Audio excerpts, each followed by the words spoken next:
Chers compatriotes congolaises et congolais, l'école du patriotisme qui est votre école, mise en place par la communauté de la société civile Congo mon pays, qui est une structure de la société civile, église au milieu du village, implantée dans toutes les terrains de la République, vient encore à la place communautaire pour éclairer la communauté nationale sur l'école du patriotisme. Nebi ke bato ebele bazolanda biso de gauche à droite, ils sont contents pour na école du patriotisme. Baïke pe ba oyo bako sepelate na école du patriotisme parce que l'école est venue donner la lumière, éclairer la communauté nationale qui est qui et qui fait quoi. L'école du patriotisme n'est pas venue pour condamner les gens. Ezali justice te, ezali pe la police te, eye na fimbo te, kase ye kopesa kaka ne malakisi, po te bato basosola bolingo ya ekolo. Ndenge tobaki ne bandeli, l'école du patriotisme n'est qu'une branche de la patrie qui vient apprendre au peuple congolais comment aimer la nation.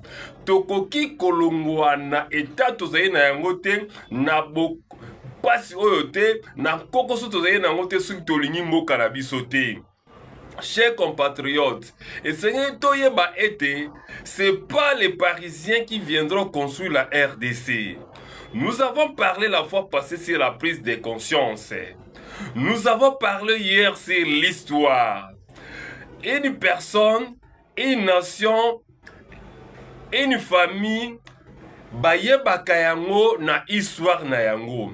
Histoire ezalaka makasi ya libota moko songolo, histoire ezalaka force, ezalaka moboko ya libota moko songolo, ya famille moko, ya ekolo moko. On ne peut pas parler d'une nation, d'une personne sans connaître son histoire. Et sur ce, le Congo mon pays, l'école du patriotisme a mis un chapitre dénommé histoire. Mboka iso ezalaka na histoire na yango, libota nyonso ezalaka na histoire na yango, yo poza na histoire na yo, lobi tobaki histoire ni yo kotika na ekolo. Esenge ba kita na biso ba o bakoya bayeba nini o biso tosalaki.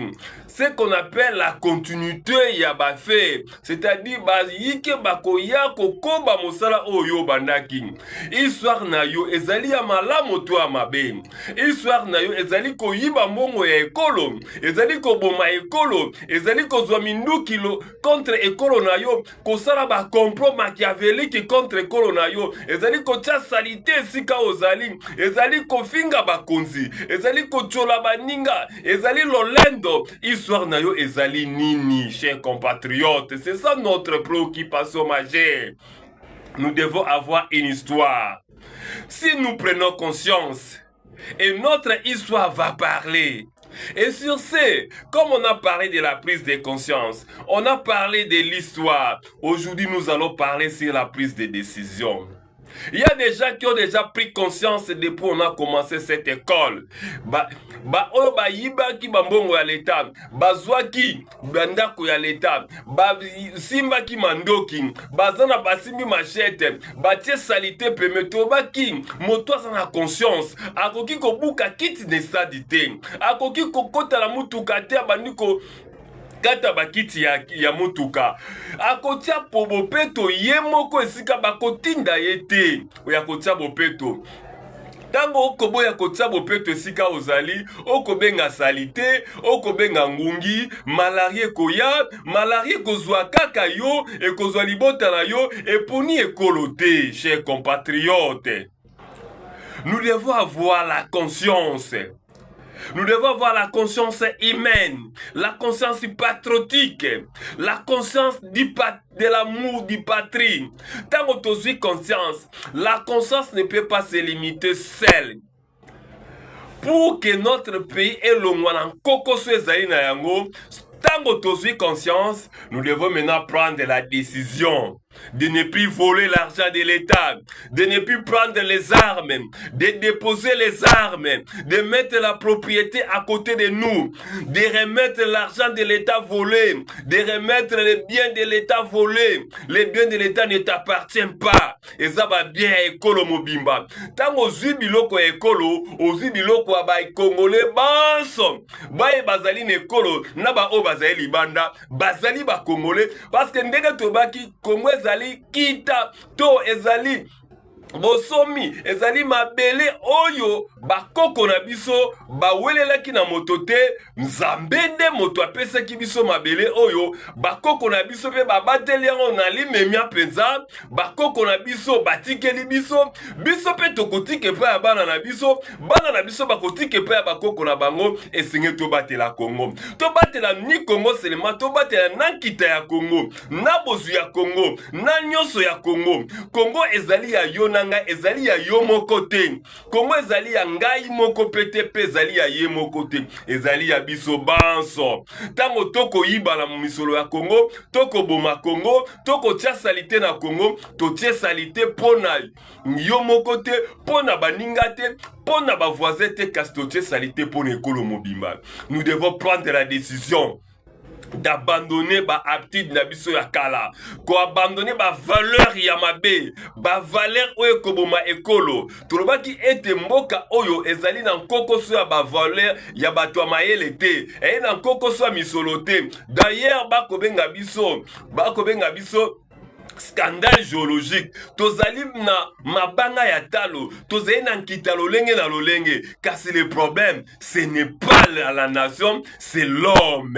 Ezali nde moto yango azali nani, ezali yo na ngai oyo toko compose ekolo oyo toko compose Congo oyo Congo tozwi héritage ya Congo oyo bayike bakufaki na yango, bakondo Kasavubu, bakondo Lumumba, bakondo Muze, bakondo Etienne Tshisekedi, bayike bazali ebele, Barossi, Thérèse Kapangala, bakufaki pona Congo, babienereza Noirite, Bakizito, Banganga Nzambe, bato ya mayele ya buanya, bato ya misolo, bakufaki pona Congo oyo. Eli ponga na yo tozala na bosomi. Bakufaki te poto piye mboka davantage, bakufaki te poto kabola ekolo, bakufaki te po ekolo koma biteni, bakufaki pona balkanisation te, bakufaki pona destruction te, bakufaki pona kimoyibi te, kasi bakufaki pona ba valeur patriotique. Les valeurs patriotiques, ba valeur patriotique ezali nini? Valeur patriotique amakasi ali kaka bolingo ya ekolo.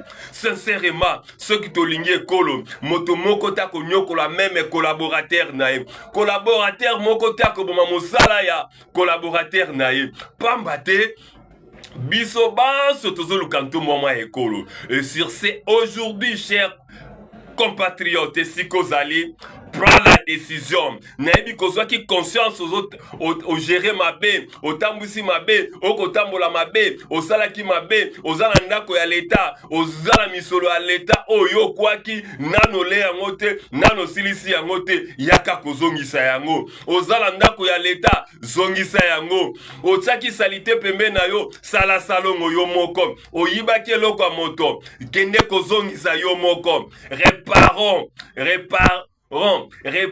ba faille nyonso to salaki, to réparer yango, to komona mboka eko développer yango moko. Le développement ne vient pas dans des bons français, mais le développement vient dans des valeurs, les valeurs. Et sur ce, toko senga na bayi kongomani banso bokolanda biso na molongo mobimba.